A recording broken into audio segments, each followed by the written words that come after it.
The dinner tonight is actually 10 years since the mikvahs for the physically challenged opened in Hallandale Beach.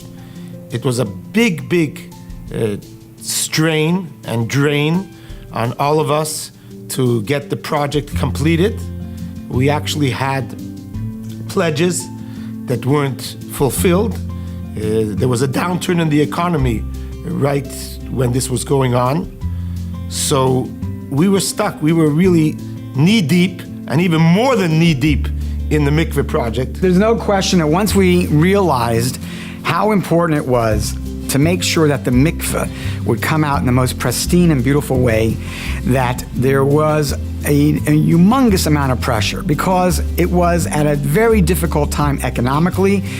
We went all over the place looking for loans.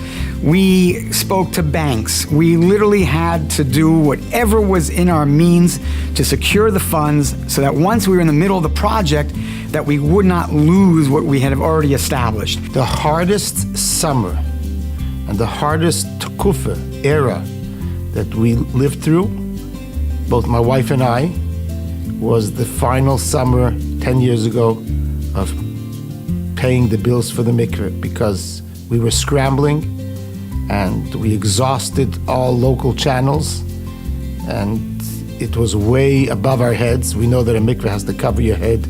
We didn't realize that the actual costs will be above our heads. That summer was almost impossible for him. He didn't look the same, he didn't walk the same. He was under tremendous pressure to make sure that these bills would be covered and that we would move forward in a positive direction. When we first came to town, it was an older community. Nobody was using mikveh. I sometimes used the pool. My wife had to travel to South Beach to use the mikveh. Now, we have so many people. Over the last 10 years, thousands of people, and this is not an exaggeration. Some people say I'm high with the numbers. This is not an exaggeration. Thousands of men and women have used our mikvahs in Hallandale Beach. And we know the importance in the halacha of a mikveh, because if it's a choice, a mikveh versus a synagogue, a mikveh has precedence. And you even have to sell a synagogue if there's not going to be a mikveh in the town. The mikveh comes first. I think it's important to note that the mikveh did run us much more than we anticipated. And one of the reasons is that the original budget included very basic fixtures and so forth. And then in the end, we ended up bringing in decorator quality, much better manufacturers and brands, which ultimately last much longer and look better overall. I want our mikveh to be so special that a bride who comes here once with the intent of going once, ends up coming here every month. Because that's the beauty of our mikvahs. It entices and it enables people to say, I want to come here again. It was highly recommended that in such an area that has a high humidity and that we want to make it attractive with a spa feel, that the walls should be completely tiled. When we made that change, we literally went from a budget of about $10,000 of tiles to over $100,000. We employed glass tile, porcelain, the highest level of quality, and in addition, installation on walls is not simple like it is on the floor. So the installation costs alone were over $50,000. We put in beautiful glass tile, which makes a tremendous effect on the overall appearance and warmth of the mikveh. So we went out of the way. We really went beyond our expectations.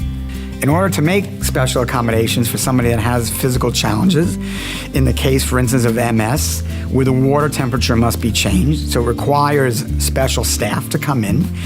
And there's a lot of time that goes into it because of the nature of emptying out the water, replacing it with cooler water, constantly checking the thermometers to make sure that the temperature is exactly correct. So a lot of manpower and a lot of effort goes into this, which ultimately affects the overall budget of the daily running of this specific mikveh, where we are told we are one of the only ones that make this accommodation. We were fortunate to some degree because we started to take out mortgages.